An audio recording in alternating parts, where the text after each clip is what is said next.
Ithaca, New York is considering a plan to abolish their police department. Instead, the city would have a Department of Community Solutions and Public Safety. Supporters say that would allow armed first responders to focus on serious crime, while unarmed first responders could focus on other community needs. Critics say the move will lead to more crime and less safety. Ithaca Mayor Svante Myrick, who introduced this plan, joins me live now for more on this. Mayor, good morning, thanks, or good afternoon, I should say.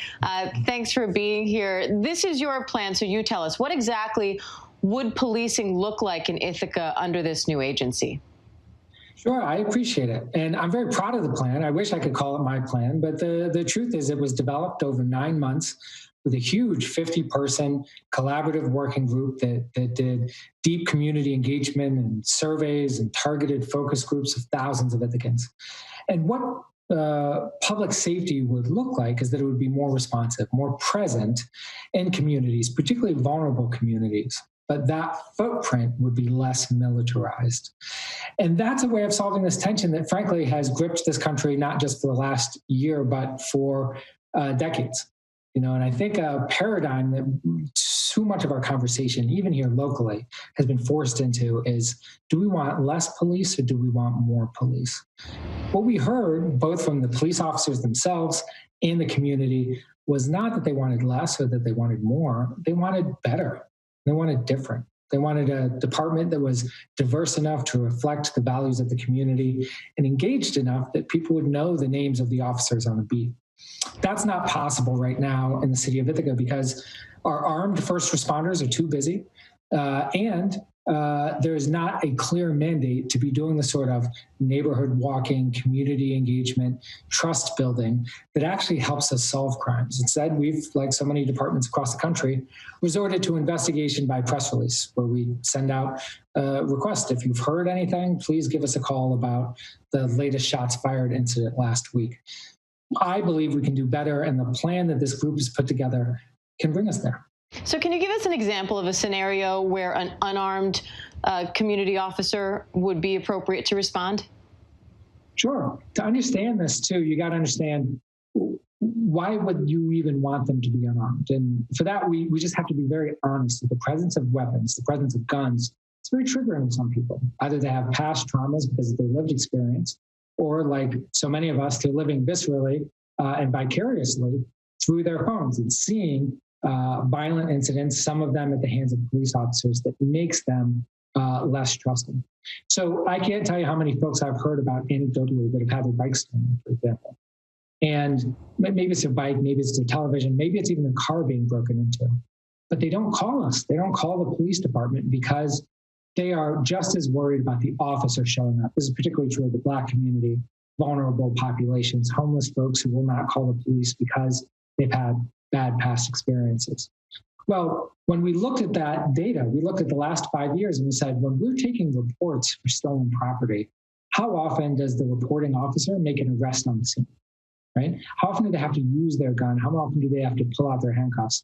Do they need to arrest people when they're taking reports? Turns out 0 times. So I'm not talking about sometimes, it's 0 times. Are you making an arrest on the scene? So we could have an unarmed response. When you call and you say, my bike was stolen 4 days ago, send an unarmed worker because you can take a report. And then if you find the bike, you find the television, I can get it returned, or at least I can file an insurance claim. Well, this is something that unarmed worker can do. It's going to free up our armed public safety workers to do the work of tracking down serious crime. And I know the proposal is not approved yet. Do you think it will be? And if so, when? I think so. So this entire effort was triggered by Governor Cuomo's executive order number 203 that he issued last summer. He gave all communities an April 1st deadline to submit a plan to reimagine public safety in their communities. So our Common Council is going to be voting March 31st. I hope that they approve it. I know that they will at least move forward with continued study and deliberation. And we hope for a changeover into this new department in the next 2 or 3 years.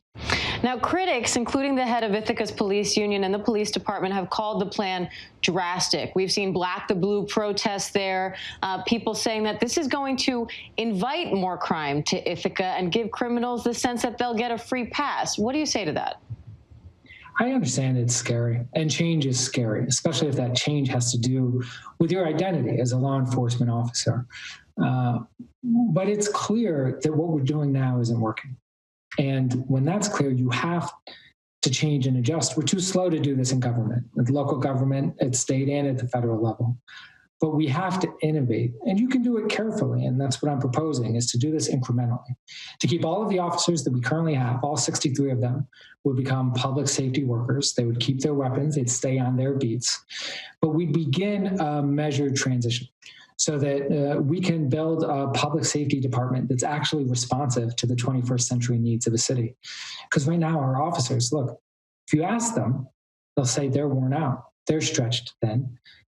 In the community, and it's in part because for decades now, we've been asking police to do things that aren't law enforcement problems.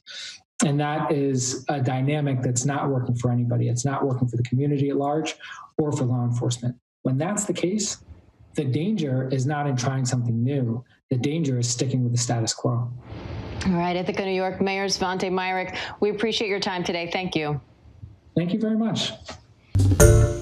Hi, everyone. George Stephanopoulos here. Thanks for checking out the ABC News YouTube channel. If you'd like to get more videos, show highlights, and watch live event coverage, click on the right over here to subscribe to our channel. And don't forget to download the ABC News app for breaking news alerts. Thanks for watching.